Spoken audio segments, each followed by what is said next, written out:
When you call my name, it's like a little prayer.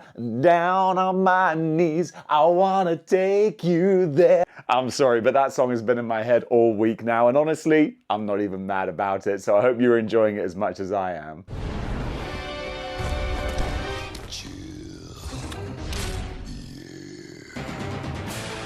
Folks, what's causing all this? Well, you know what's causing all this. A little movie called Wolverine and Deadpool, or Deadpool and Wolverine. Whichever way around you want to put them, you know this movie is going to be a banger. I'm feeling it in my bones. Is it going to resurrect the MCU? I wouldn't go that far, but I'm pretty sure it's going to give me an entertaining 2 hours. But it got me to thinking, when was the first ever team up between Deadpool and the old Knucklehead? Well, we're going to find out all about it right now. Wolverine first ran into Deadpool in 1994 in Volume 2, Issue number 48 of his self-titled series written by Larry Hama. And this comic book is so wonderfully 90s that just thumbing through it digitally on my Marvel Unlimited app, I was getting all these nostalgic feelings and like, dang it, there is some gold in them there 90s hills. Now this story kicks off, as so many do, all around a love triangle, but not one involving Wolverine. This is all about a character called Garrison Kane, who used to be a member of Cable's team called the Six Pack. He's dating a lovely young lady who just so happens to be the ex-girlfriend of Deadpool, and he's not cool with that. So a quick bit of backstory on Garrison Kane. He was a member of Cable's Six Pack, as I mentioned, but he got horribly injured in a fight between the Six Pack and Strife's team of bad guys, the Mutant Liberation Front. I think it was a Mutant Liberation Front, stop me if I'm wrong. But he ultimately ended up losing all 4 limbs. Not a good day. Luckily, Weapon X was on hand to give him some bright new cybernetic arms and legs, and that's where his power is now coming from and generated by, and that's what ingratiates him into the Weapon X program. And the common link between Kane and Wolverine is James Hudson from Alpha Flight. And he hits up Wolverine and he's like, hey, do you want to maybe go and check on Kane? Because I don't know how he's getting on with those 4 new limbs. That's going to be a big lifestyle change. And before we go too deeply into the comic, just got to say, the artwork by Adam Kubert, oh my goodness, mwah! The dude is still going strong today, but I dare say that the mid-90s, that's when he was at the absolute peak of his powers, because I think that's when a lot of artists were more hungry earlier in their careers, and they haven't fully figured out the quickest ways of doing their style. They just want to be as amazing as they can do to get that recognition. I feel the same for Mark Bagley and a few others, where it's their earlier work that's actually the strongest stuff. And Adam Kubert, when I think Wolverine, I think Adam Kubert, and the combination of those two factors together, they just make beautiful music. So Wolverine travels to California to go and check on his friend Garrison Kane, and guess what? When he opens the apartment, boom! Everything is ransacked. There's clearly been a huge big fight, and it doesn't take Wolverine long to figure out what happened, because Deadpool's right there waiting for him. And Deadpool, giving a nice little bit of comic book exposition, says that he is there for one reason, and that is to get a little bit of sweet revenge on Garrison Kane for dating his ex-girlfriend, Vanessa.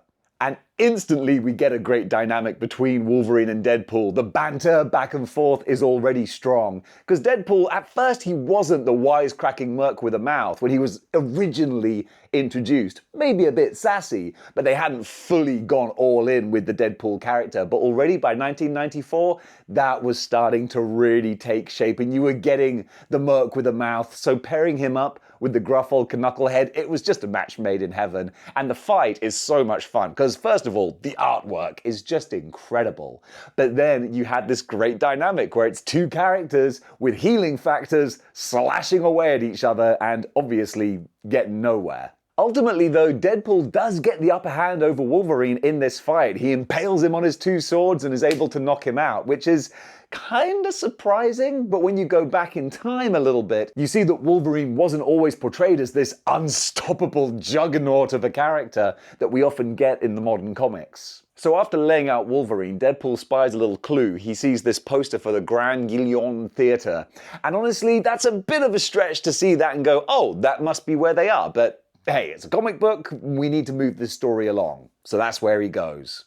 So luckily for Deadpool though, that hunch does pay off. He goes to the theatre and lo and behold, Kane and Vanessa are both there. They are actors. They're trying to have a more civilian life. So this is kind of after hours, and they're working together backstage. She's giving him some acting tips and trying to hone the craft a little bit. Honestly, I understand the process. Well done for putting in the work, guys. Unfortunately, that's going to come to a screeching halt with the arrival of Wade Wilson. Back at the apartment, Wolverine wakes up with a bit of a concussion hangover, and he puts two and two together just like Deadpool did. He realizes that to track down the Merc with the mouth, he's going to have to go to the theater as well. I don't know, I guess that crazy recognizes crazy. So they both had the same idea to go to the theater, and it's lucky for Wolverine and for Vanessa and Kane that his hunch pays off. But of course, before Wolverine can get to the theater, the fight is already in progress, and it's a great fun knockdown, drag-out kind of brawl with Deadpool taking it to both Kane and Vanessa, and ultimately,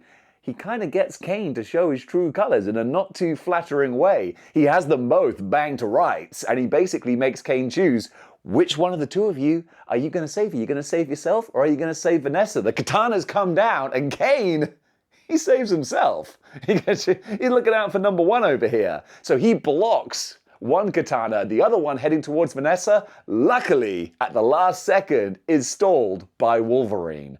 And the question is, did Kane know that Wolverine was going to block that in time? I don't know.